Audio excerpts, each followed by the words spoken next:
গাছে গাছে দেখা দিয়েছে মুকুল, মিষ্টি গন্ধ ছড়িয়ে পড়েছে পুরো বাগানে।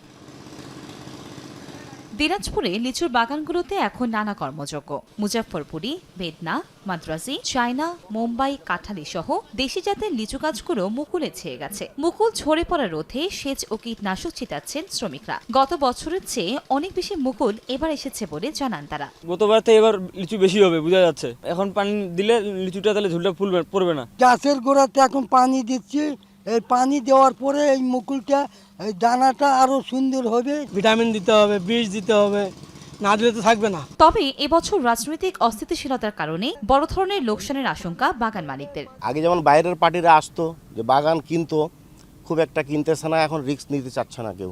কারণ রাজনৈতিক পরিস্থিতি কোন দিকে যায়, গাড়ি ঘোড়া বা ভাঙচুর, জ্বালাও পড়াও তো এগুলো অব্যাহত আছে।